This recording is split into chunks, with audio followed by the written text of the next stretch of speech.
Hello and नमस्कार दोस्तों। तो कैसे हैं आप लोग? Hope so you all are best and अपनी ज़िंदगी में मस्त मज़े और पढ़ाई दोनों साथ कर रहे होंगे। ठीक है, तो ठंडी काफ़ी मस्त आ गई है और redemption of debenture we are continuing. So in this video we are going to cover redemption of debenture through conversion. ठीक है, कन्वर्ट करके डिबेंचर का रिडेम्पशन होता है। In the previous videos we have already covered various methods like lump sum method, annual installment and purchase through open market. ठीक है, so continuing with this, so without wasting any time let's get started.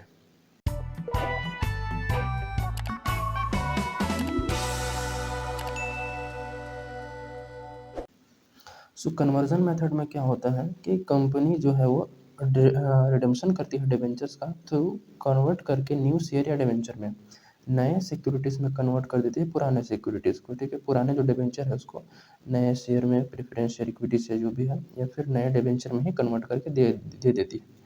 तो इसकी कुछ legal जो है वो compliances हैं। ठीक है, मतलब कि लीगल रूल्स क्या है। तो लीगल रूल्स में पहला ये है कि ओनली देखो, डिबेंचर जो है वो दो टाइप के हो सकते हैं। ठीक है, जो डिबेंचर जो है वो दो टाइप के हो सकते हैं। मतलब इस केस को समझाने के पॉइंट ऑफ व्यू से वैसे तो बहुत टाइप से हैं डिबेंचर। तो एक है कन्वर्टेबल डिबेंचर और दूसरा है नॉन कन्वर्टेबल। ठीक है, तो जो नॉन कन्वर्टेबल, ठीक है, तो जो कन्वर्टेबल डिबेंचर है केवल उसी के लिए हम लोग कन्वर्जन मेथड को इस्तेमाल करेंगे, नॉन कन्वर्टेबल के लिए नहीं होगा। ठीक है, तो अगर कंपनी ने debenture already non convertible debenture issue कर रखे हैं तो वो कन्वर्जन मेथड अप्लाई नहीं करेगी। ठीक है, अगर कंपनी के पास ऑप्शन है, ठीक है, उन्होंने कन्वर्टेबल डिबेंचर इशू करा हुआ है, तो उस केस में कंपनी रिडीम कर सकती है थ्रू कन्वर्ट करके। ठीक है, और फिर इसमें देखा जाए तो पुराने डिबेंचर को नए सिक्योरिटीज़ में कन्वर्ट कर रही है, तो यहाँ पर कैश का कोई आउटफ्लो या इनफ्लो नहीं हो रहा है। मतलब कैश को कंपनी को कैश नहीं पेमेंट करना पड़ेगा। ठीक है, जैसे कि ये पुराना डिबेंचर है। ठीक है, पुराना डिबेंचर है और अब क्या होगा, इसको नए जो डिबेंचर होल्डर है, ठीक है, ये जो डिबेंचर होल्डर है वो क्या करेंगे कंपनी के पास आएंगे। ठीक है, और ये वाला डिबेंचर को दे दिया जाएगा और कंपनी इसको रख लेगी और इसके बदले कंपनी मान लो नए शेयर वगैरह इशू कर देगी। ठीक है, तो यहाँ पर तो कैश नहीं है, पुराना डिबेंचर लाओ नया लेके जाओ। ठीक है, ये वाला केस होगा तो कैश, तो यहाँ पर DRR की भी रिक्वायरमेंट नहीं होती है। ठीक है, DRR की नो रिक्वायरमेंट। ये दूसरा हो गया। तीसरा केस में इसमें मैं बताऊँ, फुल्ली जो है वो ये डिबेंचर होल्डर जो है वो खुद ही अप्लाई होना चाहिए। मतलब कि इसके पास ऑप्शन है कि खुद ही अप्लाई करे। ठीक है, विदाउट इसके कंसेंट के, मतलब कि विदाउट इसका रिटन कंसेंट जो है, पॉजिटिव कंसेंट के बिना इसका जो है वो कन्वर्ट नहीं करा जाएगा। ठीक है, तो ये चीज़ें होती हैं। अब हम लोग सिंपल देखते हैं अकाउंटिंग एंट्रीज किस टाइप से करी जाएंगी, कि हम लोग बुक्स ऑफ अकाउंट्स में कैसे कैसे रिकॉर्ड करेंगे और कन्वर्जन का। ठीक है, तो सबसे पहला for conversion of debentures which we are लिखेंगे फॉर कन्वर्जन ऑफ डिबेंचर, ठीक है, इशूड एट पार। मतलब कि वो डिबेंचर जो हमने इशू करा हुआ था पार पे, ठीक है, उसका अगर कन्वर्ट कर रहे हैं तो, ठीक है, तो उसका कन्वर्ट के लिए सिंपल सा एंट्री पास कर दी जाएगी। ठीक है, percentage debenture account debit, percentage debenture account debit, ठीक है, टू डिबेंचर होल्डर ड्यू करेंगे, टू डिबेंचर होल्डर, ठीक है, फेस वैल्यू से रहेगी। ठीक है, क्योंकि हमने फेस वैल्यू पे इशू किया हुआ है, इशू रेट पार है, 100 रुपये के डिबेंचर 100 रुपये पे ही वो होगा। ठीक है, मान लो ये 100 रुपये वाला डिबेंचर है और 100 रुपये डिबेंचर होल्डर को ड्यू कर दिया। ठीक है, और दूसरा इसमें क्या हो जाएगा, डिबेंचर होल्डर को हम क्या दे रहे हैं, debenture holder account debit, debenture holder account debit 100 रुपये से वो रिसीव करेंगे। टू जो भी हम उसको देंगे, नया डिबेंचर देंगे तो नया डिबेंचर, टू अगर शेयर देंगे तो 2 शेयर। ठीक है, वो हम लोग जो है वो एंट्री करेंगे, जैसे कि टू डिबेंचर, अगर हम डिबेंचर ही वापस दे रहे हैं, टू डिबेंचर। ठीक है, मान लो ये 8% था, अब हम लोग इसको 7% दे रहे हैं या फिर कोई अदर परसेंट वगैरह दे रहे हैं, तो इस टाइप से एंट्री हो जाएगी टू डिबेंचर अकाउंट। ठीक है, या फिर कुछ और दे रहे हैं, जैसे शेयर दे रहे हैं तो to share share capital account, ठीक है। इक्विटी शेयर है तो इक्विटी, प्रेफरेंस है तो प्रेफरेंस, ठीक है। मतलब कुछ और शेयर, मतलब कुछ और सिक्योरिटीज हम यहाँ पर इशू करेंगे, ठीक है। और जो नए वाले ये इशू होंगे, ठीक है ना, नए वाले जो सिक्योरिटीज इशू करेंगे वो पार पे हो सकता है, प्रीमियम पे हो सकता है और डिस्काउंट पे भी हो सकता है, ठीक है। ये तीनों केस में हो सकता है, इसमें कोई वो दिक्कत नहीं है, ठीक है। नया पुराने वाला कैंसिल करो, ठीक है। पुराने वाले यहाँ पर कैंसिल हो गए हैं, डेबिट कर दिए हमने। उसके बाद जो नया वाला हम देंगे तो वो पार, प्रीमियम और डिस्काउंट पे भी दिया जा सकता है, ठीक है। तो ये रहेगी, क्वेश्चन के अकॉर्डिंग जो भी रहेगा वो हम लोग निकाल लेंगे, ठीक है। अब मान लो कि पार पे तो कोई दिक्कत नहीं है, 100 रुपये वाला को 100 रुपये ही वाले दे देंगे, ठीक है। लेकिन प्रीमियम होगा तो उस केस में हम क्या कर लेंगे कि जो भी हमें वो करना है, वापस करना है पैसा, जितना भी वापस करना है, ठीक है। रिडीमेबल अमाउंट, मतलब कि जो हम यहाँ पर कैंसिल किया है ये वाला अमाउंट, ठीक है। अगर ये मतलब हम नया वाला जो है वो डिस्काउंट पे इशू कर रहे हैं तो कैसे होगा, तो रिडीमेबल अमाउंट डिवाइडेड बाय, ठीक है, डिवाइडेड बाय इशू प्राइस, ठीक है। दैट इज क्या होगा, फेस वैल्यू माइनस डिस्काउंट। ये तो ये क्या, नंबर ऑफ डिवेंचर निकाल के दे देगा, नंबर ऑफ न्यू सिक्योरिटीज बोलिए, नंबर ऑफ न्यू सिक्योरिटीज, नए सिक्योरिटीज नंबर, ठीक है। और अगर प्रीमियम पे कर रहे हैं तो प्रीमियम पे इशू करेंगे तो अच्छा, डिस्काउंट पे अगर इशू करेंगे तो यहाँ पर डिस्काउंट ऊपर में, क्योंकि लॉस है तो डिस्काउंट यहाँ पर ऊपर में आएगा, ठीक है। डिस्काउंट और इशू करके आ जाएगा।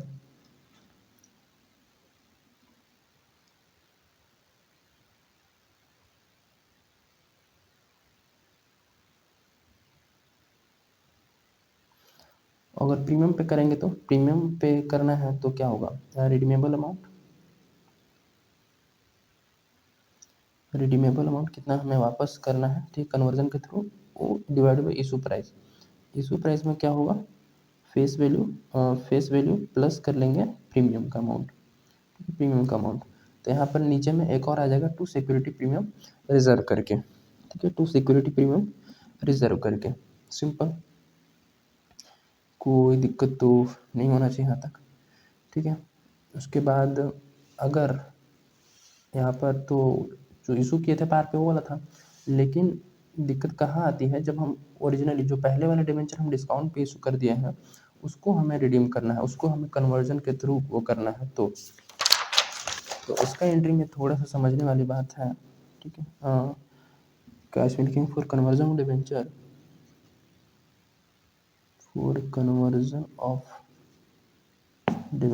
विच इशूड एट डिस्काउंट, वो हमने डिस्काउंट पे जो इशू किए थे वो वाला अमाउंट, ठीक है। तो यहाँ पे इसकी एंट्रीज को समझने करेंगे तो पहले तो कैंसिल करेंगे परसेंटेज डिबेंचर से, मतलब उसको कैंसिल करेंगे, परसेंटेज डिबेंचर अकाउंट डेबिट, ठीक है, percentage debenture account debit to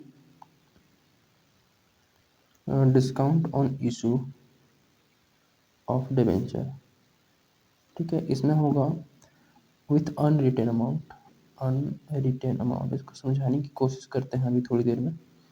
unwritten amount, ठीक है, to SPL, statement of profit and loss, written amount जो लॉस रिटर्न किए थे, और to debenture holder, debenture holder to debenture holder पर नेट अमाउंट आएगा, ठीक है।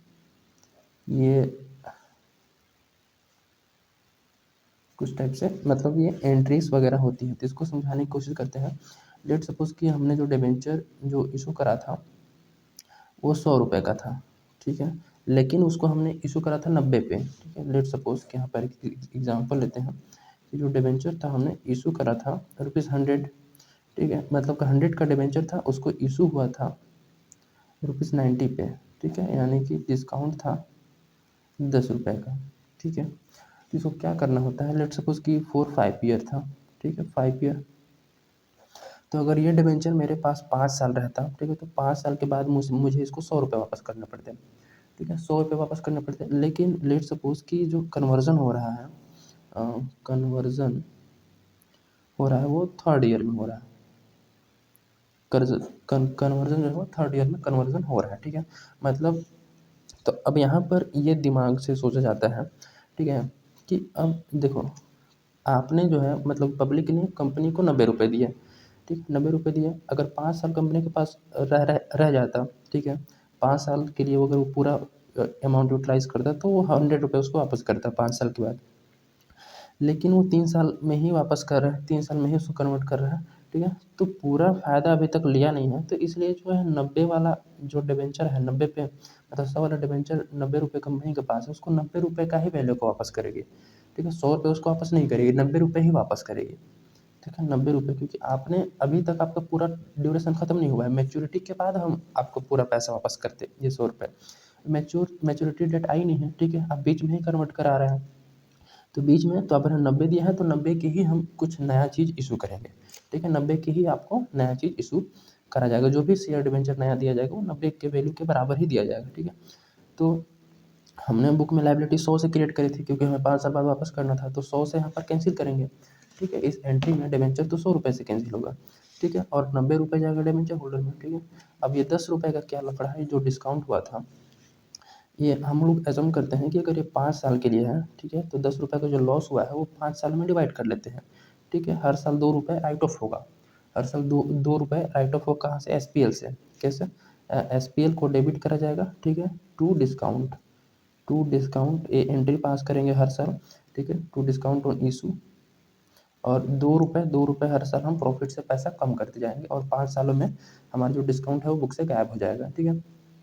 तो 3 साल हो गया है, ठीक है, तो 3 साल यानी कि हर साल 2 रुपये 2 रुपये 2 रुपये, 3 सालों तक 2 2 रुपये क्या होगा, प्रॉफिट से कम होता हुआ होगा, ठीक है।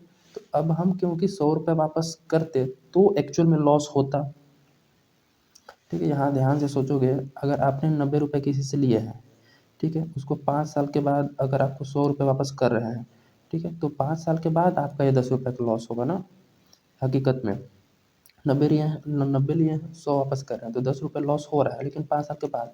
लेकिन अब बीच में ही 90 वापस कर रहे हैं तो लॉस तो अभी हुआ ही नहीं, 90 लिए थे 90 वापस कर रहे हैं बीच में, ठीक है, तो लॉस तो हुआ ही नहीं, 1 रुपये का भी लॉस हुआ नहीं है। तो 6 रुपये आपने ऑलरेडी यहाँ पर डेबिट कर दिया है प्रॉफिट एंड लॉस को, तो ये लॉस आप नहीं मानेंगे और एंट्री को रिवर्स करेंगे, ठीक है। तो प्रॉफिट एंड लॉस यहाँ डेबिट किए थे तो प्रॉफिट एंड लॉस को यहाँ पर क्या कर लेंगे, क्रेडिट कर लेंगे कि कितना आपने राइट ऑफ कर दिया, तो 3 बार राइट ऑफ कर दिया, 2 2 2, तो 6 रुपये राइट ऑफ कर दिया, तो 6 रुपये यहाँ आ जाएगा। और अभी भी आपने जो डिस्काउंट इशू करने का टाइम पे जो 10 रुपये हुआ था उसमें से 6 रुपये तो राइट ऑफ हो गया, ठीक है, तो 4 रुपये अभी भी दिख रहा होगा, ठीक है, डिस्काउंट में, तो डिस्काउंट में 4 रुपये आ जाएगा जो अभी तक आपने राइट ऑफ नहीं किया है, ठीक है। ये अनरिटेन अमाउंट अभी तक राइट ऑफ नहीं किया है तो वो यहाँ आ जाएगा, ठीक है। और फिर नेक्स्ट एंट्री में क्या करेंगे, इस डिबेंचर होल्डर को 90 से डिस्चार्ज कर देंगे, ठीक है। नेक्स्ट एंट्री में ये होगा, ठीक है, क्योंकि 90 यहाँ पर हमने वो दिखाया कि 90 पेमेंट करना है, तो फिर डिबेंचर होल्डर अकाउंट डेबिट, दूसरा एंट्री में होगा डिबेंचर होल्डर अकाउंट डेबिट 90 रुपये से, और फिर जो भी हम इशू करेंगे नया, तो नया अगर इक्विटी शेयर इशू करेंगे तो इक्विटी शेयर कैपिटल, ठीक है, नया हो जाएगा। अगर डिबेंचर इशू करेंगे तो डिबेंचर अकाउंट, ठीक है, नया डिबेंचर, तो जो भी इशू करेंगे वो चीज़ हम यहाँ पर लिख देंगे, ठीक है। तो ये बेसिकली यहाँ पर समझने वाली चीज़ थी कि आखिर में ये क्या चीज़ है, ठीक है। और अगर मान लीजिए कि डिबेंचर हमने प्रीमियम पे इशू करा हुआ है, तो प्रीमियम पे इशू करा क्या है, तो उस केस में भी हम फेस वैल्यू को ही रिडीम करते हैं, प्रीमियम हमारा प्रॉफिट होता है, उसको हमें कोई डिस्टर्ब नहीं करना है, ठीक है। तो प्रीमियम वाले केस में मान लो कि हमने जो इशू करा था वो 110 पे करा था, ठीक है, 110 पे करा था, लेकिन हम जब बीच में कन्वर्ट कर रहे हैं उसका फेस वैल्यू 100 रुपये था, तो 100 रुपये पे ही हम उसको कन्वर्ट करेंगे, तो वो सिंपल सी एंट्री बस 100 रुपये से ही फेस वैल्यू से ही पास करी जाएगी, उसका कोई लेना देना नहीं है प्रीमियम से, ठीक है। तो नॉर्मल सी एंट्री होगी। क्वेश्चन में अगर देखोगे तो क्वेश्चन भी वेरी सिंपल है इसका। तो क्वेश्चन में जाने से पहले मैं यहाँ पे एक और चीज़ बता दूँ कि अगर कन्वर्जन ऑफ डिबेंचर हो रहा है जो कि इशूड डिस्काउंट वाले में है, ठीक है, तो अगर SPL का कोई इन्फॉर्मेशन क्वेश्चन में नहीं दिया है, SPL के कोई क्वेश्चन मतलब इन्फॉर्मेशन क्वेश्चन में नहीं दिया है कि राइट ऑफ कर रहा है कि नहीं कर रहा है, तो इसको हमें करने की जरूरत नहीं है, ठीक है। सीधे 10 रुपये यहाँ पे आ जाएगा डिस्काउंट अनरिटर्न वाला अमाउंट में, ठीक है, 10 रुपये आ जाएगा और पूरा डिस्काउंट यहीं पर राइट ऑफ कर देना, ठीक है, बाकी डिबेंचर होल्डर को नेट अमाउंट ड्यू कर देंगे, सिंपल सी बात है। इसमें क्वेश्चन नंबर 31 है रिडेम्पशन बाय कन्वर्जन।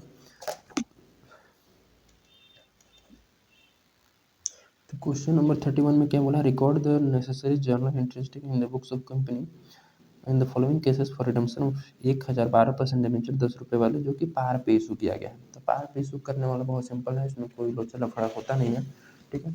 तो रिडम्पशन कैसे कर रहा है, तो इसमें कुछ केसेस दे रखे हैं। एक केस में क्या बोल रखा है कि डिबेंचर जो है वो रिडीम हो रहा है पार पे by conversion into 12% preference share 100 रुपये वाले, ठीक है। अब इसको एक एक करके एंट्रीज वगैरह हम लोग करना शुरू करते हैं। सबसे पहले ये देखिए हमें कन्वर्ट कितना करना है, तो कन्वर्जन होगा 1000 12% डिबेंचर का, ठीक है, जो कि 10 रुपये वाले थे। तो इस केस में देखा जाए तो 1000 इंटू 10 यानी कि 10,000 की वैल्यू का डिबेंचर को हम क्या करने वाले हैं, कन्वर्ट करने वाले हैं, ठीक है। कन्वर्जन हो रहा है 1000 डिबेंचर 12% वाले और 10 रुपये वाले थे, ठीक है। तो 1000 इंटू 10 यानी कि 10,000 के वैल्यू का डिबेंचर क्या होगा, कन्वर्ट होने वाला है। तो ए में क्या बोल रहे हैं, कन्वर्ट करेंगे हम कि भाई 10,000 मतलब ये जो 1000 जिसके पास डिबेंचर है, डिबेंचर लेके आओ और हमारे पास से प्रेफरेंस शेयर लेके जाओ, ठीक है। तो ये लायबिलिटी खत्म हो जाएगी, तो इसकी एंट्री होगी 12% डिबेंचर अकाउंट डेबिट, ठीक है, 10,000 के वैल्यू के बराबर है, ठीक है, टू डिबेंचर होल्डर अकाउंट, ठीक है। डिबेंचर होल्डर अकाउंट को मतलब कि एक लायबिलिटी क्रिएट करेंगे, हाँ भैया लाए हो, लाओ जमा करो डिबेंचर और नया प्रेफरेंस शेयर लेके जाओ। तो इस केस में नया वाला एंट्री होगा, मतलब कि डिबेंचर होल्डर हम जो देंगे उसको, डिबेंचर होल्डर अकाउंट डेबिट, ठीक है। तो 10,000 उसको तो देना है, ठीक है, टू 12% हम प्रेफरेंस शेयर दे रहे हैं, ठीक है। तो 12% प्रेफरेंस शेयर कैपिटल अकाउंट आ जाएगा और वो 100 रुपये वाला हम लोग इशू कर रहे हैं, ठीक है। तो कितना हमें वो करना पड़ेगा, तो नंबर ऑफ प्रेफरेंस शेयर निकालेंगे, कितना इशू करना पड़ेगा, तो 10,000 हमें 10,000 मतलब वैल्यू का हमें वापस करना है, ठीक है। और इशू प्राइस है 100 रुपये, तो 2 0 से 2 0 यानी कि हमें 100 शेयर इशू करने पड़ेंगे, तो 100 प्रेफरेंस शेयर इशू करेंगे और 100 रुपये वाला है तो 10,000 के उसको मतलब 1000 डिबेंचर लाएगा और 100 प्रेफरेंस शेयर लेके जाएगा, सिंपल, ठीक है। और बी जो है, बी केस में क्या बोल रखा है कि डिबेंचर रिडीम हो रहा है, इक्विटी शेयर कन्वर्ट कर रहे हैं, ठीक है। Debenture redeem at a premium bye 10%, अच्छा, डिबेंचर प्रीमियम पे रिडीम हो रहा है, ठीक है, कन्वर्जन टू इक्विटी शेयर जो कि इशू है पार पे।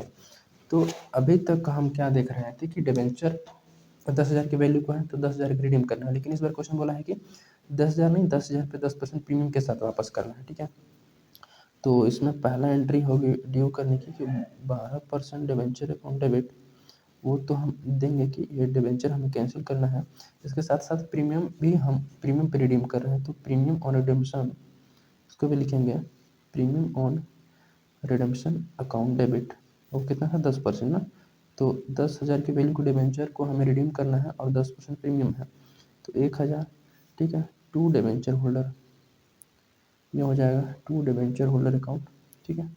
11,000 उनको वापस करना पड़ेगा क्योंकि 10% प्रीमियम पे हम लोग रिडीम कर रहे हैं, ठीक है। तो दूसरा एंट्री इसमें debenture holder account debit, debenture holder account debit 11,000 और टू, इस बार इक्विटी शेयर इशू कर रहे हैं तो इक्विटी शेयर कैपिटल अकाउंट हो जाएगा, ठीक है, इक्विटी शेयर कैपिटल अकाउंट, ठीक है। तो ये कितना हो जाएगा, मतलब कितना नंबर ऑफ शेयर हमें इशू करना पड़ेगा, तो 11,000 डिवाइडेड बाई 10 यानी कि 1,100 शेयर इशू करने पड़ेंगे, तो 1,100 इंटू 10 के हिसाब से 11,000 के शेयर इशू कर देंगे, ठीक है।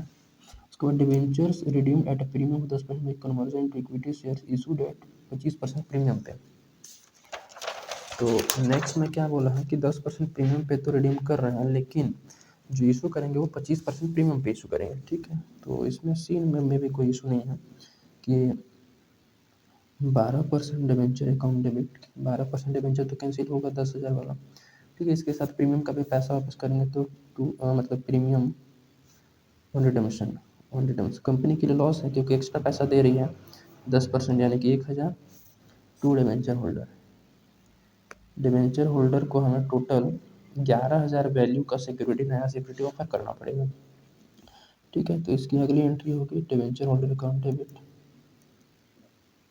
डिवेंचर होल्डर अकाउंट डेबिट जो है वो 11,000 की वैल्यू की सिक्योरिटी ऑफर करेंगे, लेकिन इस बार हम प्रीमियम पे इशू कर रहे हैं शेयर को, तो टू इक्विटी शेयर कैपिटल, सबसे पहले तो ये आएगा, ठीक है। उसके बाद टू सिक्योरिटी प्रीमियम रिजर्व ये आ जाएगा, क्योंकि हम प्रीमियम पे इशू करें तो सिक्योरिटी प्रीमियम रिजर्व भी होगा, ठीक है। तो इस बार देखो 11,000 हम के वैल्यू का हमें मतलब कि नया सिक्योरिटी ऑफर करना है, तो 10 प्लस 25% प्रीमियम है ना, तो 10 रुपये का 25% ₹2.5, 2.5, यानी कि 11,000 डिवाइड बाई ₹12.5, ठीक है। 11,000 डिवाइडेड बाई ₹12.5 करेंगे तो 880 शेयर हमें इशू करने पड़ेंगे, ठीक है। तो 880 इंटू 10 ये हो जाएगा, और 880 इंटू 2.5 प्रीमियम का हो जाएगा, ठीक है। 880 इंटू 10 करेंगे तो 8,800 टू 2.5 कर लेते हैं, और 2,200 ये हो जाएगा, तो 2,200 ये, तो 8 10 और ये हो जाएगा। सिंपल सिंपल सी एंट्री हो गई, ठीक है, तीनों केस में। तो वेरी सिंपल। तो बाकी क्वेश्चन भी सिंपल ही है, ठीक है। सो ट्राई करो सॉल्व करने की, ठीक है। देन मिलते हैं इन द नेक्स्ट वीडियो, मिलते हैं in the next video another that is sinking fund method के साथ, ठीक है। So thank you.